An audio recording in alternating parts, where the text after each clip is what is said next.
جی علی بھائی، اگلا سوال ہے کہ علی بھائی جو امام حسین علیہ السلام نے جو گھوڑا استعمال کیا ہے وہ اللہ کے رسول کا تھا، اور اس گھوڑے نے امام حسین کی شہادت کے بعد کافی ہنگامہ کیا اور لوگ جہنم واصل کیے، کیا یہ بات سچ ہے؟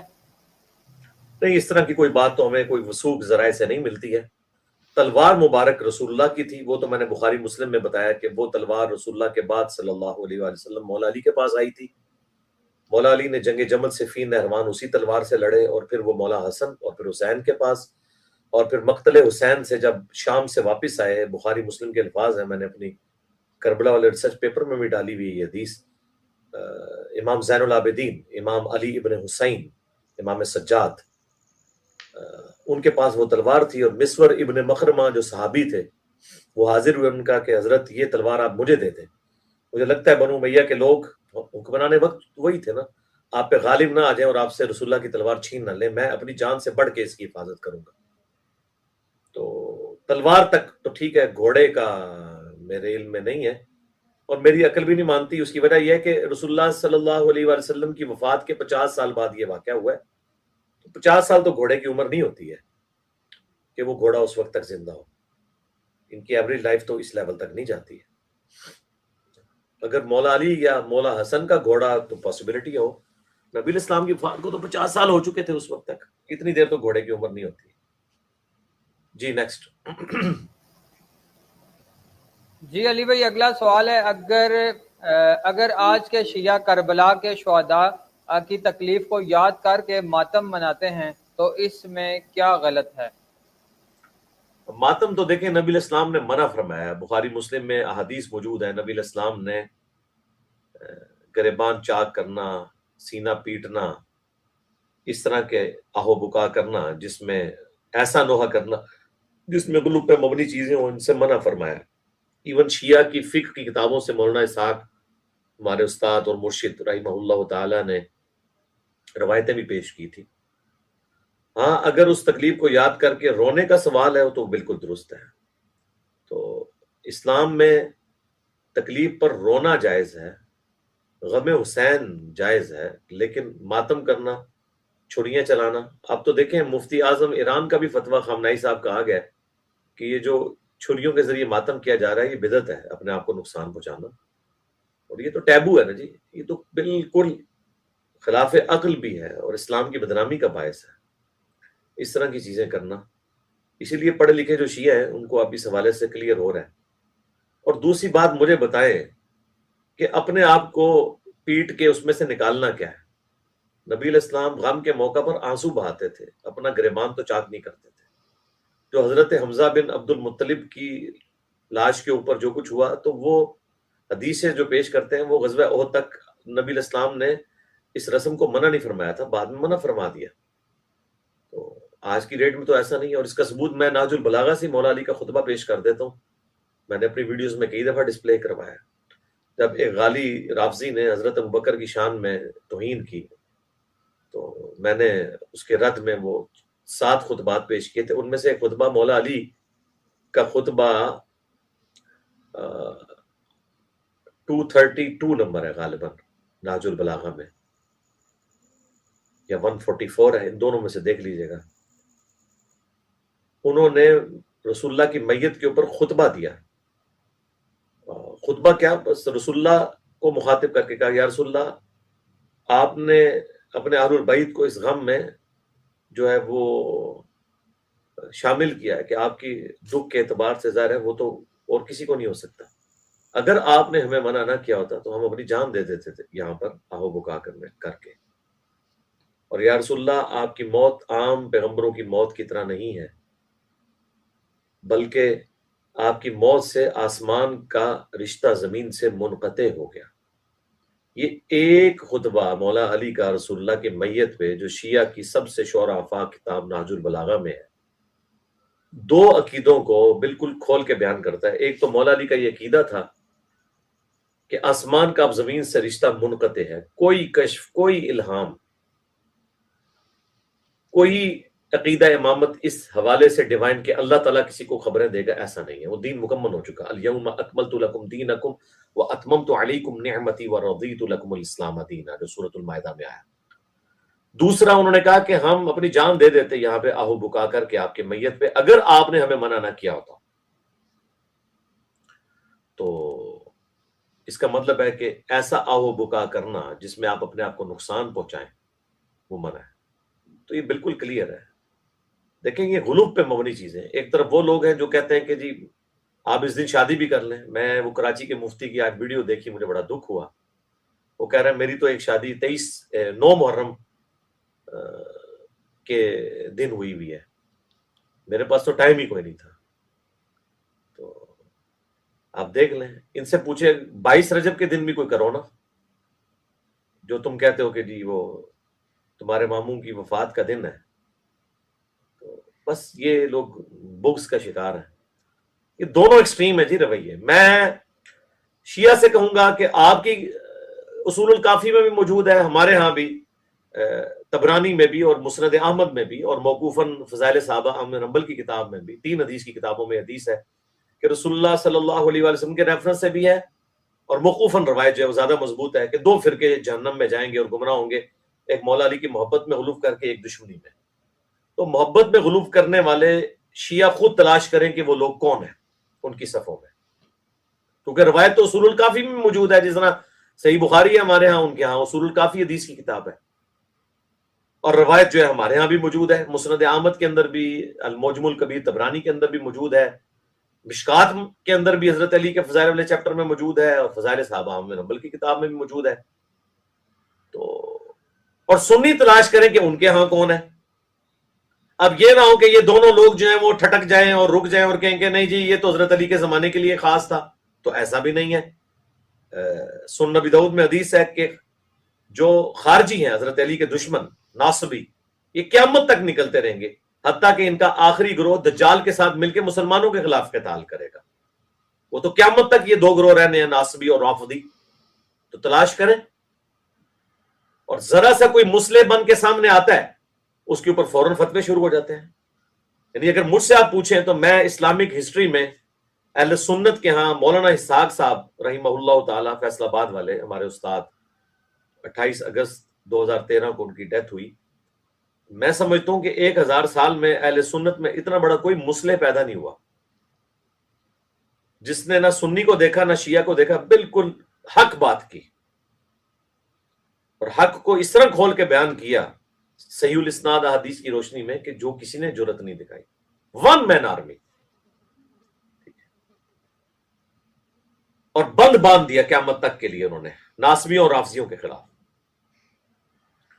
تو اس طرح کا کوئی بندہ شیعہ میں بھی آنا چاہیے، مولانا سعد صاحب کے لیول کا تو نہیں، لیکن کسی درجے میں ایک بڑی پرسنالٹی۔ میں سید جواد نقوی صاحب کو دیکھ رہا ہوں، لیکن دیکھیں ان کے ساتھ کیا لوگ سلوک کر رہے ہیں۔ وہ کہہ رہے ہیں کہ دیوبندی ہے، اندازہ کریں۔ میں نے آپ کو بتایا، مجھے جواد نقوی صاحب نے خود یہ بات بتائی، ایک بہت بڑے عالم دین کے بارے میں شیعہ کے، نام لیے بغیر،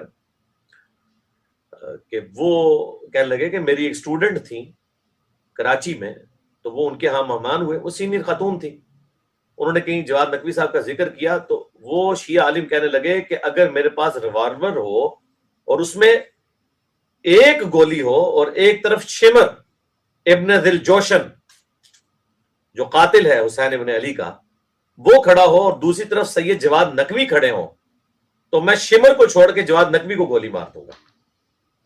آپ اندازہ کریں، کیا جواد نقوی جو ہیں وہ شیعہ کے اندر محبت اہل بیت کے امام نہیں ہیں اس وقت؟ کیا شیعہ کے مسلک کو جو مردہ ہو چکا تھا، اس مردہ گھوڑے میں سید جواد نقوی صاحب نے جان نہیں ڈالی؟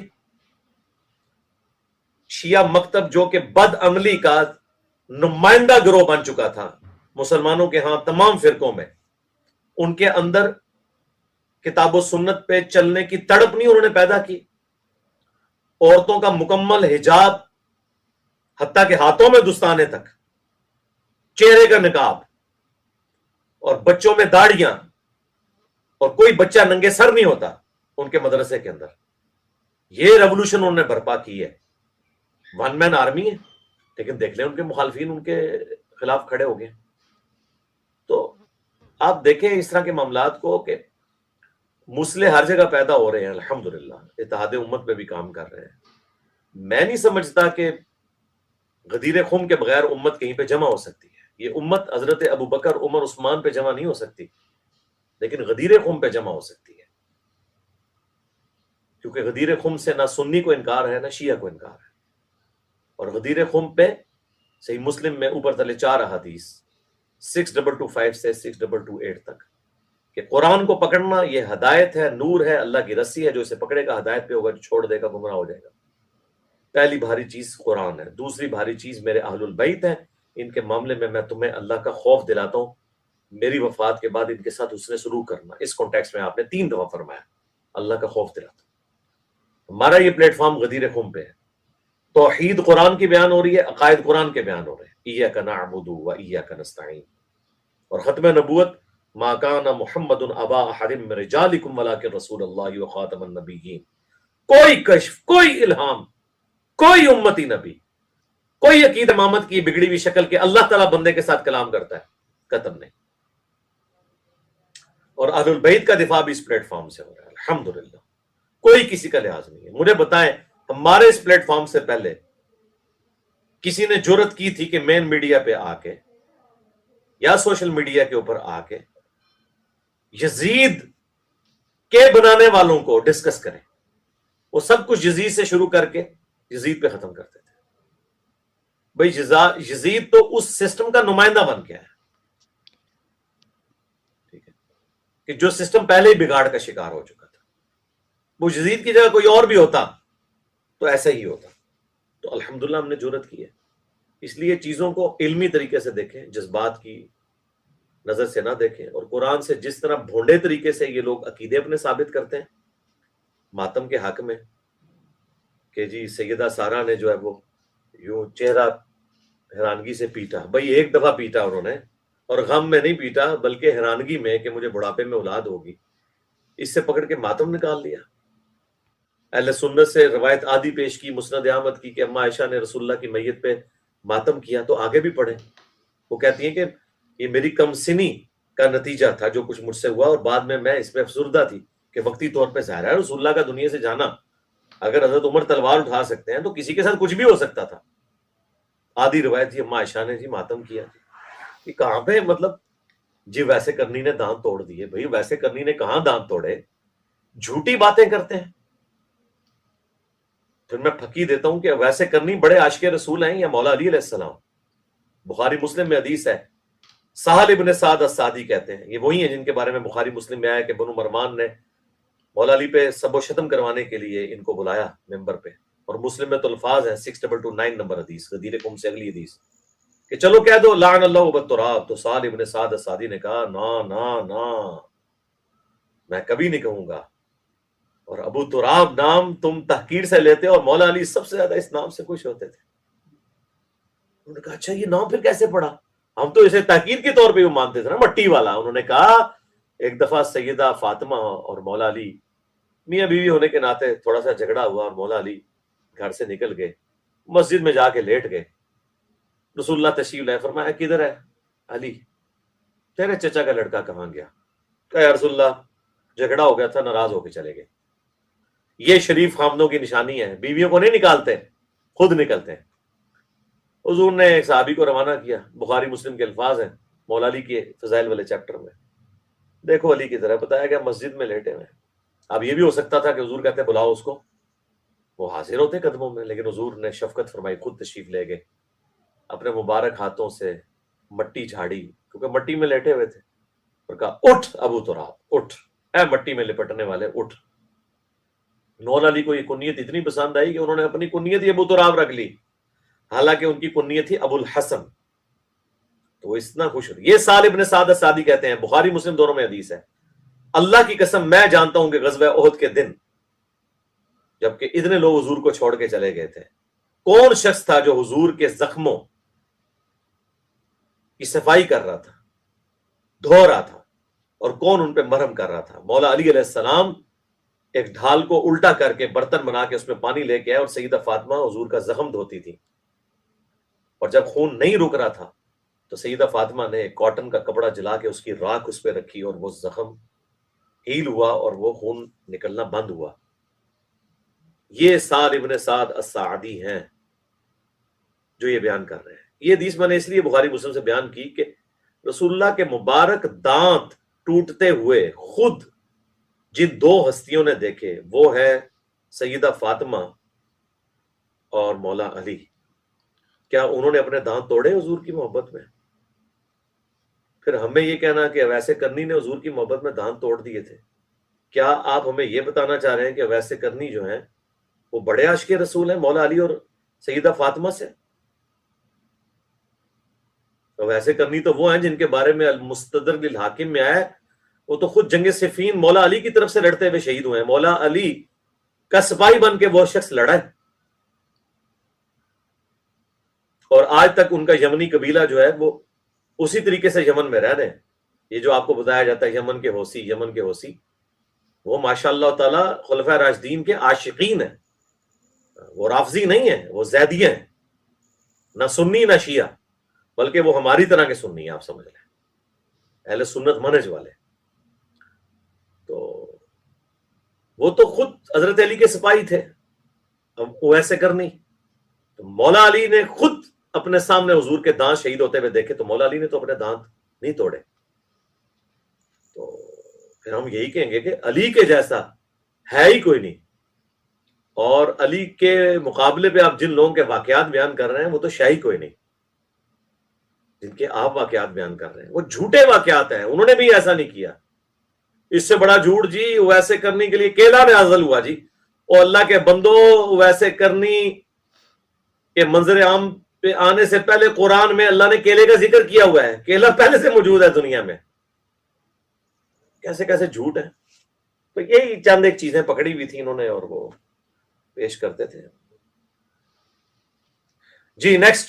حسین علیہ السلام کو ان جھوٹی روایتوں کی ضرورت نہیں ہے اپنی شان بنوانے کے لیے. صحابی رسول حضرت سیدنا زید بن ارقم رضی اللہ عنہ کا بیان ہے جب یزیدیوں نے حضرت امام علی مقام سیدنا امام حسین رضی اللہ عنہ کے سر انور کو نیزے پر چڑھا کر کوفے کی گلیوں میں گشت کیا یعنی پھرایا، اس وقت میں اپنے مکان کے بالا خانین اوپر والے حصے پر تھا.